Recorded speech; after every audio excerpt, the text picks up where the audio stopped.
Cool. Hello everyone, welcome to this room. We'll just give people a couple of seconds to join us.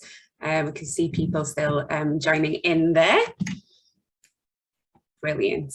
So welcome to this thematic room on developing the whole child. So delighted to see so many of you with us today. As you know, this is kind of really central to the mission of the FEA and the work that we do, that whole child education, really looking at everything beyond attainment to well-being, to skills, to future careers, etc. And really kind of draws back to what one of the key things that the Children's Commissioner mentioned this morning in terms of looking at what children and young people need from cradle to career. So this will be a really interactive space, and we have around 30 minutes, 32 minutes actually. So to learn about the award winners and their work, as well as kind of think about the opportunities and challenges that are for them at this time. Please do use the chat to share your thoughts and questions as they come to mind. We'll make sure that we're addressing those in the Q&A near the end of our time in this room. And remember, when we go back in, we want to hear your key takeaways and take your offers and support. So keep note of those and have them ready to share in the main room. It's now my absolute pleasure to hand over to Liz from Big Education, who is going to be chairing today. Liz is an experienced school leader who has kind of established new schools and is now kind of really leading sectoral work about thinking about how we rethink leadership within education spaces, and is kind of a real champion of whole leadership and thinking of leadership in terms of the head, the heart and the hand. So Liz, I'll hand over to you to lead us for the next half an hour. Great, thank you very much, and really lovely to see you, welcome you, some familiar faces and some people I haven't met before, so great pleasure to be with you this morning. Main focus is on our three amazing award winners, come on to them very shortly. So they have asked me to just say a few words of context about myself, so that those of you who haven't had the pleasure of meeting have a bit of context. So my background is in primary education. I was a teacher and then a head teacher for many years. I was head teacher for 13 years in a school in Southwark called Surrey Square, which is just near the Elephant and Castle. And my focus as a head teacher, and as a teacher for that matter, was on a holistic approach to what it means to educate a child. And when I first became a head back in 2006, we had a policy framework, which I basically agreed with, where we had the Every Child Matter framework, we had the extended schools programme, we had Sure Start centres. And you know what Rachel D'Souza, I have asked Rachel D'Souza that question actually about, was that policy wrong? Because we seem to be reinventing it, or did we just not stick with it and invest in it sufficiently? Anyway, so that we seem to be reinventing a lot of the things, which is encouraging in terms of seeing children over a longer time period, and not just in schools, and not seeing that it's just schools' job, but schools are part of the picture alongside a holistic approach to what it takes. So as Shuan mentioned, we now formed Big Education, which is a small MAT, but functioning as a social enterprise. And our mission is to both embody the practices around what it means to have an education of the head, the heart and the hand, what that means in practice, but also to encourage, to inspire, to agitate others to go on that journey, be they policymakers, or practitioners in the classroom and leaders. So that's what we do, and that's what matters to me. And I think the point about often in my experience, having worked in schools that serve pupils from high material disadvantage, is that when you talk about holistic education, you often get accused of being soft and low on standards. And I think that's the kind of argument that I've faced in my career, not because the outcomes weren't brilliant. So partly it's about proving in our own schools and classrooms that actually if you work holistically and you meet a child's full needs and work with organisations and not just your own to do that, of course it has a positive impact on their academic achievement. Of course it does, right? It's just really bloody obvious. Sorry to swear, probably the first one to swear today, won't be the last. But also, so it does help those pure attainment targets in the traditional sense of standards, but of course it develops a whole bunch of other things that are really critically important as well. So to me, that argument about standards is absolutely core. But what happens, I think, as a counter to that sort of standards argument. What's happened in the last 15 years in the English context is that the experience of children, actually all children, but particularly those from disadvantaged backgrounds, has been narrowed because it has been focused, and the thinking was that the answer, the solution to getting disadvantaged children to do better in life was to focus on the core, rigorous teaching, knowledge-based curriculum on the core, get them the passport qualifications, get them through the core, and that's what they will need to get them into university and get them on in life.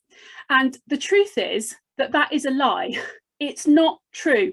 It's not true, because when we talk to employers, which we do a lot of through our rethinking assessment work and lots of other things, employers, well, actually I correct myself, white collar employers, the middle to top employers want stuff beyond qualifications. In fact, we know that employers like Ernst & Young aren't even looking at qualifications. They're qualifications blind in their recruitment, and they're taking 50% of their intake as school leavers, not as graduates, and they are not looking at qualifications.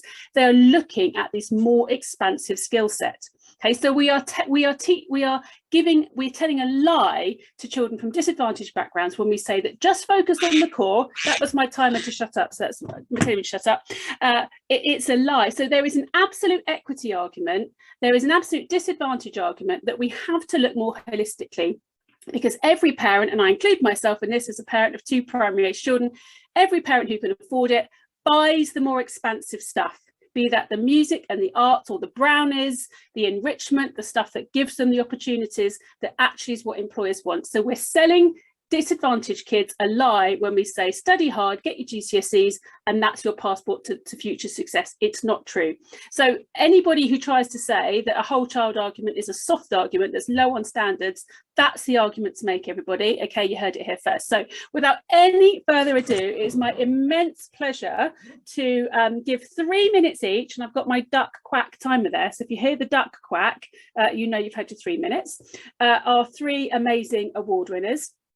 And they're going to have 3 minutes to introduce themselves and tell us a bit about who they are and what they are doing. So can I please start first of all with Lucy? Thank you so much. Thanks for the introduction. That was a brilliant open, and I've just kind of made a note of that because it's very dear to my heart. So thank you. So it's my pleasure to be here. I'm Lucy. I'm the founder and CEO of Upskill Me, and I'm just going to talk to you about why we exist, what we do, and the impact that we're hoping to make. So we like to imagine that we live in a world in which where you grow up and what your parents do doesn't dictate your life outcomes, but unfortunately it does. The daily routine of a student who attends private school is packed with opportunities to develop your soft skills, your confidence, your communication, and your careers awareness. Unfortunately, this compounds over 7 years in secondary school, making it hard for students from less advantaged backgrounds to catch up. The problem that we're addressing is that young people from lower socioeconomic backgrounds typically have lower career aspirations, less confidence, and fewer soft skills than their more privileged peers because of weak access to professional networks and fewer after-school and enrichment activities. It's no surprise that the top professions are dominated by the 7% of students that went to private school and who have all of these extra opportunities. So what is it that we're doing to address this situation? Upskill Me is a platform and programs that aims to support young people from all backgrounds to develop the skills, connections, and knowledge they need to thrive in their future career. We do this through 3 things. First of all, we have a skills-based platform, which helps young people to develop their skills, reflect on their strengths, and build a digital record of achievement. Secondly, they can take part in industry societies. These are after-school clubs, which include project-based learning tasks to help them build their careers awareness and skills. And thirdly, they take part in employability programs. The impact that we're trying to create is to increase careers awareness and confidence, improve social mobility in the UK, improve diversity and inclusion within different professions, and improve the soft skills and ultimately the destinations of young people. Overall, we're looking to create a movement. We really believe that the key to young people developing their skills further is by further employer engagement in schools. And we hope that every state school in the UK will have industry societies as part of their core curriculum. Thank you for listening. I've been Lucy, and I'd love to hear any kind of questions. Amazing. Thank you so much, Lucy. Really inspiring. And as soon as I hear that, I'm going to introduce the next winner now, but immediately makes me think it's so, everything you're talking about is what we believe in, and it shouldn't have to be an after school club. It should be the curriculum that every child is experiencing. So absolutely, all power to you, Lucy.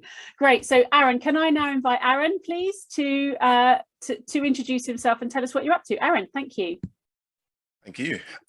So I'm Aron. I'm a program manager at Causeway Education, where I manage our student-facing provision, and I'm lead intrapreneur. We're a charity that exists to support young people facing barriers to progression beyond school. Historically, our priority has been the long-standing access gap to competitive universities. We've prided ourselves on developing practical tools and approaches for disadvantaged students, tackling various aspects of the application process. For instance, the personal statement and preparation for admissions tests. We won the Intrapreneurship Awards to focus on evolving our online platform, Oscar, to help students develop competitive apprenticeship applications. To really help you understand why our internal innovation is needed, I'll be very honest with you. And we've been part of the problem. Over the last couple of years, I would say that we've woken up and taken a step back. We, and I mean we, have been sleepwalking through an environment which reinforces the narrative that you finish school and you go to university. The map shines a light on this path, and if you deviate from it, you're in the shadows, essentially. Year after year, young people are led to believe this. In the most severe cases, they're not even aware of the alternative and potentially more favourable paths that exist. UCAS have explored what influences the choices school leavers make. 1 in 3 students reported not receiving any information about apprenticeships from their school. Government data indicates that the proportion of disadvantaged young people starting degree apprenticeships is getting smaller, dropping from 9 to 6% over the last 3 to 4 years. Apprenticeships, particularly degree level, offer many advantages over university education and can be more worthwhile and rewarding for some individuals. Who wouldn't want to receive free education? Who wouldn't want to be paid while they learn? Who wouldn't want the opportunity to develop sector-specific skills? In terms of developing the whole child, our initiative is needed because disadvantaged young people are not getting a clear view of all of the paths. They're not making informed decisions based on their full range of options, and they're not receiving enough support on how to effectively prepare for their journey. We plan to support students with apprenticeship applications by designing bespoke versions of our Oscar platform, informed by the needs of specific employers and their outreach activities. The online pathway will enable students to develop a broad baseline level of knowledge before familiarizing themselves with the sector and the requirements of competitive applications. The piece de resistance will be sustained support of an online mentor from the employers we hope to partner with. The key impact here is to provide a space for open discussion, reflection, insight, and the development of cultural capital. Our ultimate goal is that every young person improves their life chances by considering all of their options, making effective decisions, and arming themselves with the tools to succeed. We want more disadvantaged young people to be able to consider degree apprenticeships as a viable route, feel confident in themselves and in the process, and be inspired to apply if deemed suitable. Thank you very much. Amazing. Thank you so much, Aron. I loved your take on that, of kind of acknowledging yourselves as part of the problem, and that self-reflexive nature as an organisation. I think it's really inspiring, and how you're kind of pivoting what you're doing. So thank you so much for sharing. And I'd now like to turn to Pareece. So very warm welcome to you. And if you'd like to introduce yourself and tell us what you're doing. Thank you. Well, thanks so much, Liz, and great job, Aron and Lucy.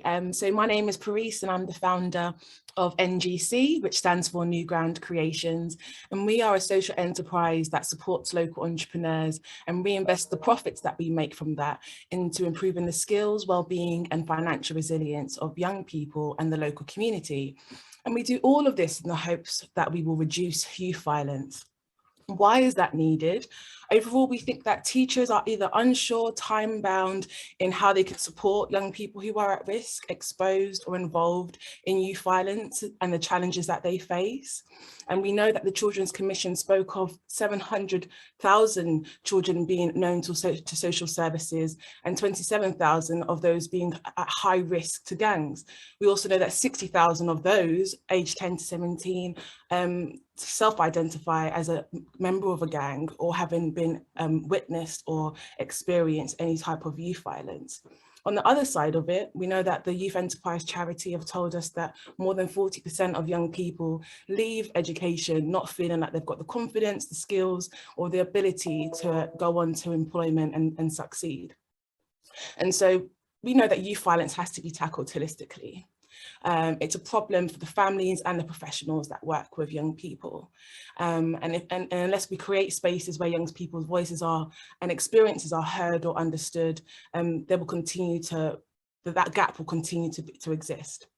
And so we won the Innovation Award so that we could pilot our Overcome the series, which is a 6 visuals, a video which highlights the adversity young people have overcome, as well as provides teachers and students with the wellbeing tools to help them do the same. And we hope to do this as a school tour, which allows some of those young people to stand as overcomer leaders, supporting us with the workshops and the delivery of the programme. We hope alongside the other services that we provide, our youth coaching, our social action programs and staff training will ultimately lead to less exclusions, less reoffending and less youth violence. It's a massive challenge and we're really excited to get this project going and look forward to the discussion that we'll have today. Thanks so much for listening. Amazing. Thank you so much, Pareece, and 3 incredible individuals and organisations really seeking to get on and find solutions, find ways through some of these very complex problems. So now I've got a chance to open up the discussion. So a panel discussion, but I really would like it to be interactive. We've got some amazing, well, all of you amazing people in the room, all sorts of different experience. So do plough in with questions or put your hand up if you want to make a contribution or ask a question or give some feedback. Sort of to get us going. I mean, the questions I'm supposed to ask you are quite focused. C1's thinking, oh God, why did we ask this to do this? She's not following the script already. Are quite focused on the problems and you kind of all in your, I thought, very eloquent pitches kind of articulated the problem quite clearly and kind of how you're seeking to sort of do something about it. So I wonder if I can ask a general question, which is sort of really focus on what can people do to help. So how can we help you? That's the spirit of this as award winners, part of this family of organisations. So practically, what can we do to help you? And more generally, let's get into the discussion about, well, what's the change that's needed more systemically? So your interventions are seeking to solve a problem that you're seeing, and you will make a difference in that. And you know there is a huge complex sort of problem. So what are some of the things that you would kind of love other people here? You've got people from Teach First and you know, Skills Builder, also, you know, Prince's Trust, etc. What are some of your kind of asks and messages to people in the sector more widely about supporting your work specifically and then the work more generally? So that's quite an open-ended question there. So take your pick. Lucy, if you had longer to think about it, having recovered from doing your spiel, you're okay to start us off? Yeah, of course. So I guess the first question as to what can people do to help. So I guess for each company it'll be different, but for Upskill Me, it would be kind of as a young growing business with a social mission. Introductions are so important and networking, especially because in the last 2 years since we launched, we've been in the pandemic, we've not had those networking opportunities. So introductions to businesses that would like to create industry societies that would like to improve social mobility, introductions to schools that would like an industry society would be very, very helpful and helps to move along, especially because it's been a really challenging 2 years to launch an initiative. I would say wider and more systemically, I was really thinking about what you said around employers actually not reviewing exam results anymore. So I think from my perspective, I've also spoken to lots of employers that aren't using grades as a way of assessing someone's potential. So there must be something around, you know, what other things can they use as evidence? So, for example, would they accept a different record of achievement, or would they look at some of the achievements that young people have made in a more holistic way? So I think systemically, from my perspective, it would be changing the narrative around helping more employers to look beyond grades and exams in terms of assessing potential, and potentially looking at other evidence to assess young people, and making that clear to young people when they're in school as well, that you are more than your exams. You actually need a lot more to get through these application processes. So that would be my call. Brilliant. Thank you so much, Lucy. So that whole point about rethinking about assessment and big education, not to big us up, we're lead part of a coalition which is called rethinkingassessment.com. I know Tom Ravenscroft and Skills Building, lots of people here are involved in that, but it's exactly that argument, Lucy. In fact, when you did your introduction, I was emailing my colleague at Rethinking Assessment saying, do you know Upskill Me? You need to talk to them, because it sounds like you're totally in the same space. So a kind of the big sector thing is actually, how do we quantify, what are the metrics, what are the things that young people themselves are identifying as things that are priorities to be working on, and how our schools, colleges, and indeed universities actually noticing those things, helping capture and articulate those things, because we know that that's what employers are looking for. So a huge call to arms there, Lucy. Thank you for kicking us off. Aron, can I come to you next? Yeah, on this one, sorry, a point was made yesterday about the mobilization of primary schools, and I think that's like a key part of the discussion as well, because even when I'm thinking about our particular intervention, essentially what we're trying to achieve is addressing the issues that have been allowed to develop over the course of the educational career path of the individual. When we're then, because if we're meeting them at the age of 16 or 17, a lot of the time they've already essentially put themselves in a position, through lack of information, to not have potentially the tools that meet the needs of the various entry requirements that their roots are asking for. So I think a lot of the work that needs to go in over the long term is setting more students up from an earlier stage in their career, in their educational career, with the knowledge of what's out there and what are the various things you need to be doing in order to open up the various doors that you may or may not be interested in, and what should you avoid doing to kind of avoid shutting yourself off particular avenues. Because I think at the end of the day, all these interventions that are put in place to meet students at post 16, it's almost too late for some students. I say some because obviously it's not the case across the board, but I think that's what I would say in terms of a particular area of focus. It would be attacking primary schools and mobilizing them. Amazing, thank you, Aron. So totally man after my own heart there, couldn't agree more. So we've got to start earlier. From your perspective, you're seeing that when they're making choices about pathways, actually some of those decisions that are made earlier on, or the mindset that's been set up earlier on, actually hasn't set them on a path for success that's going to enable them to have those choices. Thank you so much, Aron. So I'll come to you next, Pareece, and then we've got some questions in the chat we can start to pick up. Yeah, sure. I think in terms of support for ourselves as NGC, we, although I've gone on for 8 years, a bunch of those years were spent as me working from a passion project side of things and knowing nothing about business. And it's only been over the last 3 years that we've been able to get the nuts and bolts, as it were. And so, you know, we're young, we're Black-led, and as much as we're building up our network access, those gatekeepers who might be on this call and definitely are, we'd so much appreciate really direct introductions. You know, we know that we can charge schools to deliver some of the work that we do, but we certainly do not want to charge all.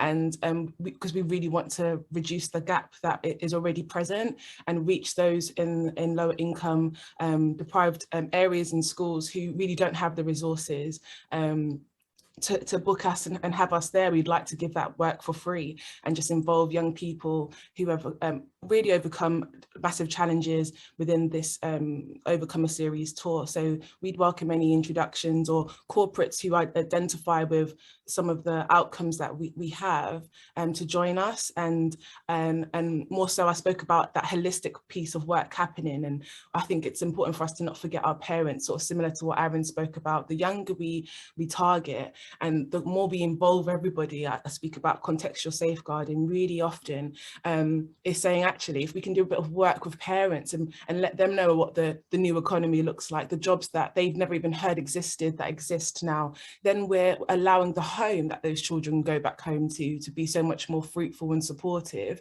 Should a young person say, but I'm creating a game, and that it's not thrown away and told, well, you need to do your maths and English, that's what's more important, but that is supported. And so yeah, we're really interested, as much as we offer youth coaching, we bring parents on board and part of that. And if there are corporates or people who are able to sponsor parents to get access to some of that support, I think it would really help just create a better environment for young people when we speak about the whole child.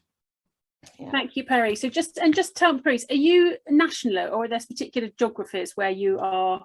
We talk about inner cities, so you know that includes, you know, outside of London, Birmingham, Manchester, parts, yeah, where we want to specifically challenge. That just helps focus people who've got sort of particular inner city agendas in their fundraising or their connection. So thank you for that. Awesome. So interesting chats. We've got kind of about another 5 minutes. In terms of the barriers, there's a few things kind of come up in the chat. Dion making the point of what are the barriers? So what are the barriers? And Jenny Griffiths, great friend now, Jenny, coming and saying EBAC. I mean, it feels to me like to sort of in an un-Liz-like way just answer that question. I think the constraints from a school perspective definitely are EBAC, it's Ofsted, it's the fact that schools are predominantly judged on the success or their exam grades. That is what dominates. And so head teachers are incentivized to optimize their functionality and their outputs for exam grades, right? That is the rational thing to do. So it's a big call to prioritize things beyond that if they're not just in service of those results, because that's the main thing that schools get judged on, and that's the truth, how much we might wish to dress it up. So that's the contextual barriers. So I wonder if we spend the next kind of few minutes thinking about, well, there's questions there. Well, how do we, you know, there's a question there about what does the national global system to sort of shift that focus. I don't know whether, Tom, you want to unmute yourself for a moment to broaden out your comment about how the role schools can play in sort of defining their own vision more expansively. Yeah, absolutely. I mean, I think that's one of the critical parts of this, and I think this is the work that Liz, you and the team do so well and have been such strong advocates for. But you know, this idea that we have to change what we perceive to be a good education away from, you know, simply schools that are Ofsted, outstanding, whatever the metric of the moment is, and talk about exactly that balance between, you know, academic achievement, the broader development of character, and the development of skills. And so one of the things we've worked really hard at with Skills Builder is trying to help schools to make the outcomes for when they think about skills be as rigorous as the outcomes when they think about academia, and actually to challenge themselves to think about, you know, actually, are we achieving if students aren't making progress on those broader skills that we know are really important? And what we found is if you can win that argument that actually we can be rigorous about skills and we do care about those outcomes, then actually we can work backwards and say, well, therefore, these are the things that we're going to put in place. So it's about having that commitment. But it's also about being able to measure it, because we all know that what you can measure ends up being where the energy goes in things. So that's certainly been our experience, and I hope that's useful. Brilliant, thank you, Tom. A really powerful example there, finding ways to capture and measure some of those things that we really care about. So there's also a comment there about EEF and the sort of research base about you know, the evidence-informed practice is where we're at as a sector, and that's good and that's right. And there's, I think, a sort of sometimes I think an assumption that there isn't a strong evidence base around some of the other aspects. And I think the thing for me to say is that that's just not true.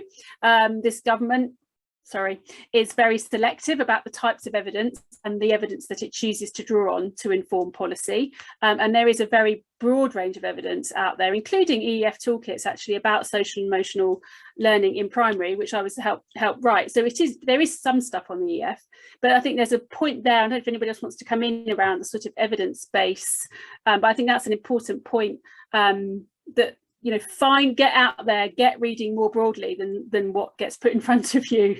There's a massive evidence base around why character development and personal development, etc., is important. Pareece. Okay, I think I was just thinking, for me, I will always identify as a Black woman and understand that in our journey, in lots of things, whether we know there's a part which is about systemic change and things happening more broadly, essentially we've got to go with what we have today, and how do we make families and children resilient about their future and playing smart, as it were, that my nana would say, you have to play the game, you have to be smart. And I think, we know that there's a systemic thing that has to happen around the whole culture of education, and that it would be so much better if it was whole child focused and that it changed. But that's not a thing that's going to help our kids in the immediate future over the next 6 months, those that are coming out of the pandemic. What happens to those right now? And I think, to me, privilege sometimes goes, I know that the education system fails my child, so I'm going to bring them into lots of extracurricular activities. And yes, it might be the after school club and music lessons, football, all the other bits that we know, as those of us who are proactive in that area as parents, we do.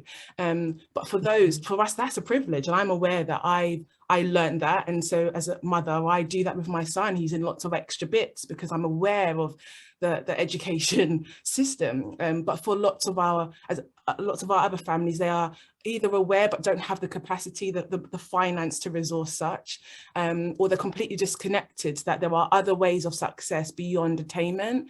And so I think that's why, the membership here, what FEA are doing, and all the other organizations that, whether it's music, whatever, all the different things we're doing from tech are the other gateways for young people. They are add-ons to the curriculum, but I think they're needed because because it is going to take a while. And so however we can make young people resilient is really important. Just wanted to add that. Brilliant, thank you so much, Pareece. Rob, really quick, we've got about 1.5 minutes left before we get taken back, so give us 2 bullet points really quick. I'll just say very quickly, I think for me, those schools that get it right for the whole child actually leads to better attainment anyway in the long run. You said that yourself, Liz. So it's that bravery, that risk taking to actually understand these young heads that are focused purely on Ofsted. Quite rightly, I can understand why, but to actually understand that those that consider the whole child within their curriculum design, it will actually lead to better attainment anyway, and you get all of these other things too. But it's how we share that, I think, the evidence that is the case, because as you say, I have fought for years that all soft skills, that's all soft, that's airy-fairy, and it's not. Getting that right is the challenge, but those that do, I think we actually solve all the problems anyway. That's the point I would make. I totally agree, Rob. Thank you. Great advocate. Let's follow up, be in touch. So I'm going to hand over to C1. I just wanted to say thank you. Big Education, we have developed a framework for schools which does exactly what Tom was describing, which is a way with rigour of articulating yourself, articulating your purpose in a different, more expansive way. So we're piloting that with schools. So if you're interested, please do drop me a note, and we're looking for schools to work with and organisations who are interested in that. So do be in touch. And C1, thank you. I've given you 20 seconds left, not 2 minutes, but I'll hand back. Thank you, everyone. It's been an absolute pleasure, and good luck to our award winners.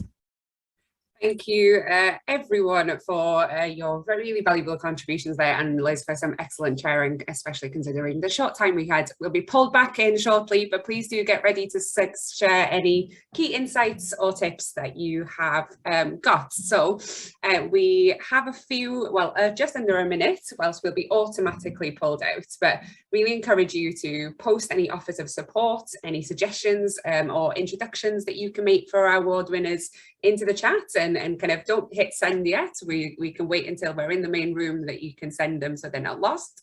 But please be ready to kind of share some of those key insights and Rob, some interesting points about kind of actually how do we make sure that continuity of information and the experience that's in the sector is input whilst these kind of new innovations and new projects are in the kind of early stages of development as well. So please do get ready to share some of those, and thank you so much for all your contributions, Liz as chair, and the award winners and participants in the room for questions and comments.